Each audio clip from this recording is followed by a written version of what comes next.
Welcome to Hungry for Life, Hungry for Love, how to feed the world, including ourselves. How to look at that incredible life in front of us and include ourselves in who needs to be fed without getting caught in, I need to get mine first.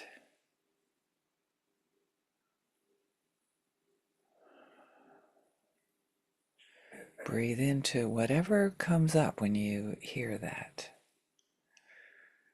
How do you feed life? The life in the world, the other humans, the other beings that need to eat.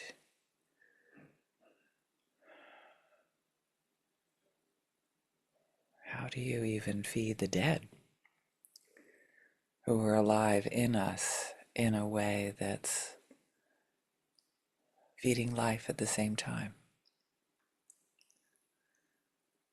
So more questions than answers as I breathe in the tears of talking to my um, humble school teacher friend in Venezuela last night. It's like, what's really going on there? My partner noticed, you listened a lot more than you spoke. And it's like, oh, yes. Oh, yes. And how do I feed life? I was listening to how do I feed life? And that's something that we all can do. We all can listen and include ourselves in that. That our own looking at our own capacity for listening. Sometimes I don't know I'm going over until it's like, looking at that. There's not a first or second. It's breathing in awareness and breathing out. And how can I be aware of the people around me in the world? There's so many billions of people just like me. And I breathe in trust that we're doing this together, that I'm holding hands with my siblings in Venezuela, or at least one of them, and my siblings in all the other countries in the world as I'm breathing in my own capacity for, and what could I do in this moment to feed life in myself and others, to feed love, to take care of each other more without the us and them.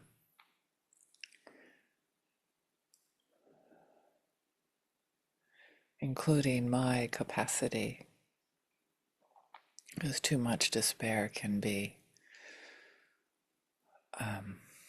as I see in many of my patients that have trouble with paradox, how the despair can freeze them into like they can't do anything. They can't move. They can't go forward. Moving the energy in their body, moving mine. So that was my experience last night of feeding the world by listening and listening to myself.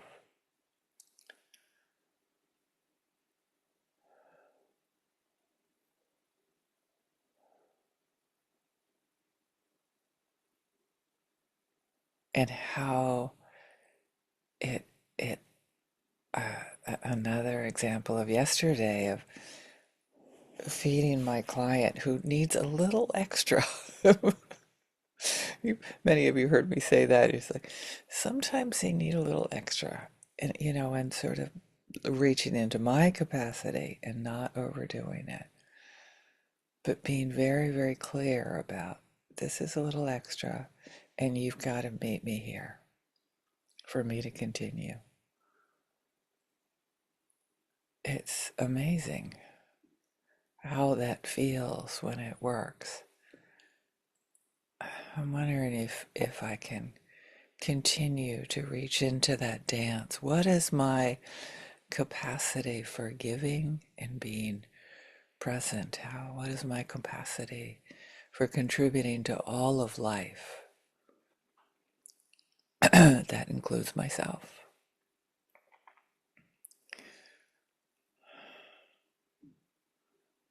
Hungry for how can I hold the world and not get overwhelmed with my idea that I need to save the world. Saving myself is being part of saving the world. And it doesn't have to be a first and last. It can be a during. Imagine that feeling in your body, caring for the world and caring for yourself simultaneously.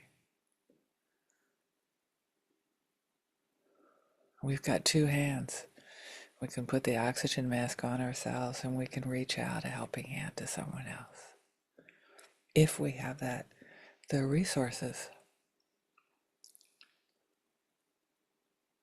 If we can tap into our own internal, and I have enough right now.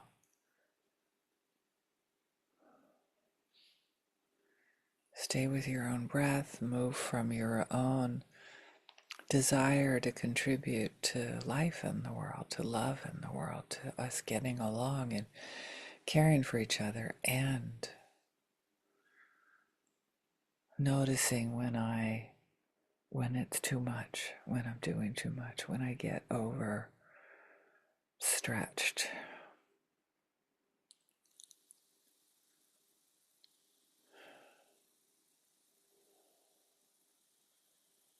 Notice when we can step out of our judgments for just a moment. How powerful it is to meet people where they are. My friend sent me a video of a crab boat race in Crisfield, and I have met that guy.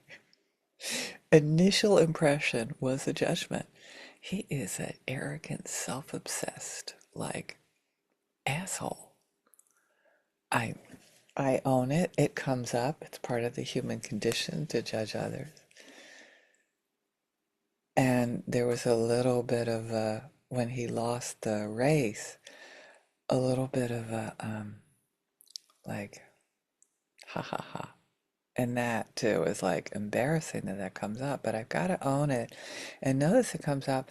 And then something, the guy passed in front of me and then I said, "Hey, I saw you race and it must have been really hard to lose." And the guy practically started crying. And I tear up thinking about it. It's like, wow, I was so into my judgment, and just that one line, that one opportunity, and my one chance to reach for life, to feed life, to see him beyond the bravado of, like, as he was, and to see myself as I am. So I'm going to stay with my intention of reaching out when I can, when I notice that I can, and then see what happens. See what happens when I trust life, when I feed others as well as myself. See what happens when I am aware of my own capacity and stay within it and help. That was a miracle yesterday. And keep on feeding that in ourselves and others, so that all beings in the world can benefit from this extraordinary practice of being with each other, holding each other with love, with compassion, with understanding. Particularly when we see, like I noticed, unpleasant qualities in myself. And then I could see another quality in myself as well. Thank you so much. I hope this somehow creates more love and peace in the world and ourselves as well. Thanks.